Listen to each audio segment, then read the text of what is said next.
बातमीचे प्रायोजक आहेत हॉटेल रोहित। विधान परिषदेचे विरोधी पक्षनेते अंबादास दानवे यांनी भाजपाबद्दल बोलले की भाजप सगळ्या विद्यमान खासदारांमध्ये बदल करू पाहत आहे। शासकीय अधिकाऱ्यांना मैदानात उतरविण्याची सुद्धा चर्चा लोकांमध्ये आहे। भाजप जुने नेते विद्यमान खासदार यांचे तिकीट नाकारून काही शासकीय अधिकाऱ्यांना तिकीट देण्याच्या तयारीत आहेत, तर भाजप देशाच्या चेहऱ्यावर निवडणूक लढवू इच्छित आहे। स्थानिक चेहऱ्यांची त्यांना देणे घेणेही नाही। जाहिराती देण्यापेक्षा हिम्मत असेल तर गावागावात जाऊन तेथे लोकांना फडणवीसांनी काय केलं हे सांगावं। यानंतर शेतकऱ्यांबद्दल ते म्हणाले की महाराष्ट्रातील शेतकरी अस्वस्थ आहेत। सरकार फक्त घोषणाबाजींमध्येच गुंतलं असल्याचंही त्यांनी म्हटलंय। एवढा काय पाणी पुरवठा विभागाचे इंजिनियर आहेत का? कोणतं पाणी वापरलं जातं त्यांना सांगून वापरलं जातं का? त्यामुळे देवरांच्या म्हणण्याला काय अर्थ आहे?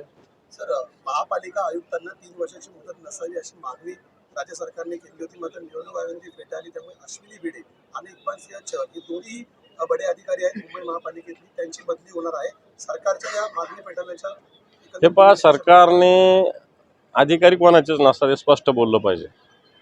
अधिकारी कोणाचेच नसतात, ज्याची खुर्ची येईल त्याचेच असतात आणि जो खुर्चीवर बसेल त्याला तर अधिकार सरकारचं ऐकावंच लागतं। त्यामुळे चहेल काय आणि दुसरं आलं काय, याला तर सरकारचं ऐकावंच लागेल। पण सरकारने सुद्धा एकच अधिकारी असावा या भानगडीत पडायची गरज नाही, आणि एखाद्या अधिकाऱ्याने सुद्धा मला तिथंच असलं पाहिजे याही भानगडीत पडण्याची गरज नाही। कारण कोणत्या खुर्च्या काही अमर नसतात, आपला ठरलेला कालावधी असतो, तो झाला का तो आपल्याला सोडावं लागतं। पण तो अशा प्रकारची चर्चा आहे। खरं तर एवढ्या मोठ्या अधिकाऱ्याविषयी चर्चा कधी होऊ नये। महानगरपालिकेचा आयुक्त, मुंबई महापालिकेचा आयुक्त राज्याच्या सचिवाच्या बरोबरीचा आहे, परंतु इथं एक शब्द आहे वीकली रिचार्ज नावाचा एक शब्द आहे। मला तो कळाला नाही, मी समजून घेणार आहे, पण मला एवढ्या 1 आठवड्यासाठी ठेवा, एवढ्या आठवड्यासाठी ठेवा, एवढ्या आठवड्यासाठी ठेवा, अशा प्रकारचा एक वीकली रिचार्ज नावाचा शब्द मुंबई महापालिकेत मी ऐकलेला आहे। वाटतं हा जर खरा असेल तर मला वाटतं एवढे जर मोठे अधिकारी अशा पद्धतीने वागत असेल तर हे मला वाटतं आपल्या महाराष्ट्रासाठी हिताचं नाही, चांगलं सुद्धा नाही। छत्रपती शाहू महाराजांनी पुन्हा एकदा वक्तव्य केलं आहे, महाविकास आघाडीकडून उमेदवारी मिळण्याच्या संकेत दिले नाही की तुम्हाला हवी असलेली ब्रेकिंग न्यूज लवकरच मिळेल आणि एक जबाबदारीही मला लवकर मिळेल। मला असं वाटतं ते महाविकास आघाडीचं सगळं जागा वाटप झालं, या सगळ्या गोष्टी सुस्पष्ट होत्या। प्रकाश आंबेडकर असं म्हणतात की युती आज किंवा उद्या होईल हे मला माहिती सांगता येणार नाही, परंतु महाविकास आघाडी सोबत युती व्हावी अशी माझी इच्छा आहे। नेमकी काय खंत आहे? मला असं वाटतं त्याच्यासाठी बैठका चालू आहे सगळ्या पक्षांच्या, त्या सगळ्या बैठका झाल्यावर या गोष्टी सुस्पष्ट होतील। अमरावतीमध्ये असे पोस्टर लागले आहेत की मोदींची गॅरंटी, मात्र आमच्या शेतमालाला कधी गॅरंटी मिळणार, आमच्या शेतीला कधी गॅरंटी? बरोबर, काय चूक लावलं मी आधीच बोललो ना, शेतकरी अस्वस्थ आहे। अमरावतीमध्ये काय सगळ्या महाराष्ट्रात अशा पद्धतीनं कोणती गॅरंटी आहे? स्वामीनाथन आयोग लागू करेंगे, संसदेमध्ये नरेंद्र मोदींनी सांगितलं, हीच गॅरंटी आहे ना। आणि त्याच्यामुळे त्यांनी अमरावतीच्या लोकांनी पोस्टर लावले का चूक नाही लावली? मला असं वाटतं भारतीय जनता पार्टी विद्यमान सगळ्याच खासदारामध्ये मोठं बदल करू पाहते अशा प्रकारची माहिती आहे, आणि बऱ्याच शासकीय अधिकाऱ्यांना मैदानात उतरवण्याची सुद्धा एक चर्चा लोकांमध्ये सुद्धा आहे, भारतीय जनता पार्टीच्या गोटात सुद्धा आहे। पण बऱ्याच जुन्या जाणत्या लोकांना भारतीय जनता पार्टी आताच्या विद्यमान खासदारांना तिकीट नाकारून काही शासकीय अधिकाऱ्यांना, प्रशासनातील सेवेतील अधिकाऱ्यांना देण्याच्या तयारीत आहे अशी प्रकारची माहिती कार्यकर्त्यात खालपर्यंत आहे। आणि कारण मला असं ओव्हरऑल याच्यातून वाटतं की भारतीय जनता पार्टी फक्त देशाच्या चेहऱ्यावर निवडणूक लढवू इच्छिते, स्थानिक चेहऱ्याशी त्यांना कोणतंही देणं घेणं नाही। आणि म्हणून त्यांची फक्त आधी त्या 23 विषय स्पेसिफिक तयारी याच पद्धतीनं चालू असावी असं मला वाटतं। छत्रपती संभाजीनगरमध्ये आज वर्तमानपत्रांमध्ये मोठ्या प्रमाणात जाहिराती देण्यात आलेल्या आहेत। फडणवीसांनी आरक्षण दिलं म्हणून आम्ही त्यांच्या सोबत आहोत आणि त्यांनी केलेल्या कामांचा एकंदरीत पाढा या जाहिरातीमध्ये वाचलेला दिसतो। मला वाटतं आता हे सगळं ज्याला म्हणतो आपण सगळं पूर वाहून गेल्यानंतर या सगळ्या गोष्टी सांगणं आहे। कारण आज ज्या पद्धतीनं एकटे फडणवीस मराठ्यांच्या आरक्षण विरोधी आहे अशा प्रकारची भूमिका सगळ्या आंदोलकांनी आणि विशेषतः मराठा समाजामध्ये रुजलेली आहे।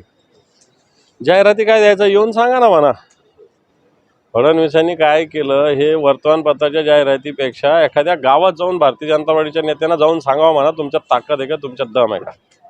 हे माझं त्यांना आव्हान आहे, चॅलेंज आहे.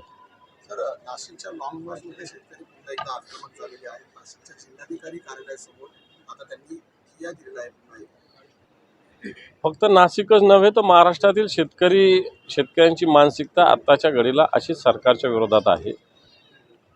महाराष्ट्रातील शेतकरी मला वाटतं अस्वस्थ आहे एकंदर सगळ्या सरकारच्या ध्येय धोरणामुळं, नैसर्गिक वातावरणामुळं, त्या सरकारने जी कारवाई करायची त्या सगळ्या हेतूमुळं सरकार फक्त घोषणाबाजीमध्ये गुंतलेलं आहे. आणि म्हणून मग शेतमालाचा भावाचा मुद्दा असेल, बाजाराचा मुद्दा असेल, सरकारकडून सुरू करणारे खरेदी केंद्र असेल, आयात निर्यात बंदी असेल, हे असे वेगवेगळे विषय जर बघितले तर मला वाटतं शेतकरी अस्वस्थच आहे. त्यामुळे फक्त नाशिकच नव्हे तर महाराष्ट्रातील शेतकऱ्यांच्या मनामध्ये हीच नाशिकच्या शेतकऱ्यांची भावना आहे. सर, पंतप्रधान नरेंद्र मोदी आज यवतमाळ दौऱ्यावर आहेत महाराष्ट्रामध्ये आणि त्यांच्या सभेच्या खुर्च्या लावल्यात. त्याच्या मागे मात्र राहुल गांधींचे फोटो आहेत, त्यामुळे वेगवेगळ्या चर्चा सुरू आहेत. तुमची काय प्रतिक्रिया? नाही, ते कॉन्ट्रॅक्टरचं असेल ते, त्याच्यामुळे खुर्च्या काय राहुल गांधीच्या नरेंद्र मोदींच्या सभेला येतील अशातला काही भाग नाही. जो कोणी कॉन्ट्रॅक्टर त्याच्या खुर्च्या असेल, खुर्च्या थोडी कार्यकर्ते घरून आणत असतात, त्या खुर्च्या कॉन्ट्रॅक्ट, त्याच्यामुळे तसं असेल, त्याला फार काही राजकीय मला नाही वाटत करायची गरज आहे. दानवे साहेब, टीव्हीच्या ग्लोबल समिट कार्यक्रमात बोलताना अमित शहा म्हणाले की उद्धव ठाकरेंना मुलाला मुख्यमंत्री करायचं आहे आणि आता घराणेशाही करणारे सगळे पक्ष एकत्र आलेले आहेत. कसं पाहताय?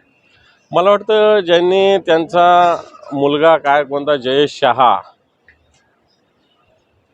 याला कशा पद्धतीनं क्रिकेट कंट्रोल बोर्डाचं अध्यक्ष केलं, कशा पद्धतीनं गुजरातच्या राज्यकारभारामध्ये जयेश शहा काय करतात, याचं उत्तर आधी अमित शहा साहेबांनी दिलं पाहिजे, नंतर उद्धवजी ठाकरे साहेबांना बोललं पाहिजे असं मला वाटतं. सर, जुन्या पेन्शन बाबत आझाद मैदानात मोठा विराट मोर्चा जो आहे तो येतोय. गेल्या अधिवेशनात सुद्धा सरकारने आश्वासन दिलं होतं, परंतु अजून ते पूर्ण झालं नाही असं त्यांचं म्हणणं आहे. सरकारने असं अनेक आश्वासनं दिलेली आणि पूर्ण केली नाही. आता आझाद मैदानावर मीही काल गेलो होतो, गिरणी कामगारांच्या संपात गेलो होतो, त्यांनाही अशाच पद्धतीनं शब्द दिलेला.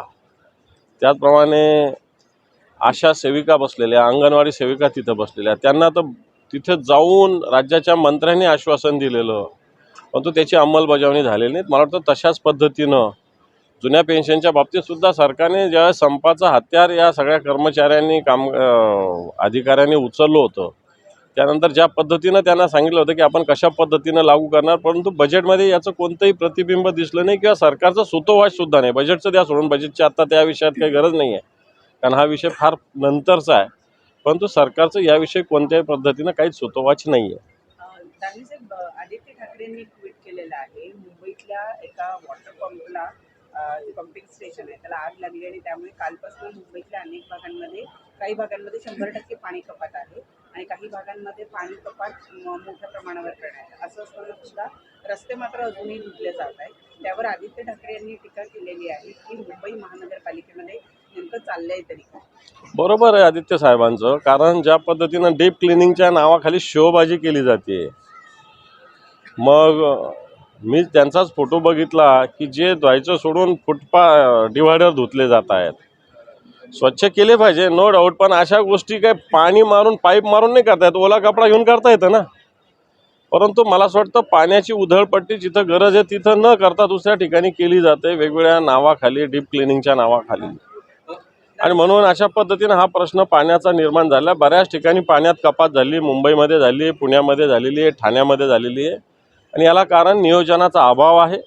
ज्या पद्धतीनं आता या सगळ्या महानगरपालिकेत प्रशासन काम करतं, सरकार त्याला नुसतं टक्केवारीसाठी, गुत्तेदारीसाठी वापरत आहे, बाकीच्या इन्फ्रास्ट्रक्चरमध्ये कोणाचंही लक्ष नाही, आणि म्हणून हे प्रश्न सगळीकडे निर्माण होत आहे.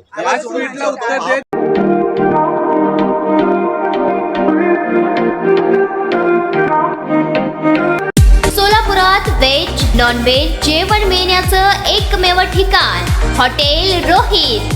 चवीला टेस्ट, हॉटेल रोहितचे जेवण बेस्ट. बर्थडे पार्टी, कार्यक्रम, विविध पार्टींचे ऑर्डर्स स्वीकारले जातील. ग्राहकांसाठी खास पार्सलची सोय. आमचा पत्ता हॉटेल रोहित, 7 रस्ता opposite Kaligar petrol pump, Solapur.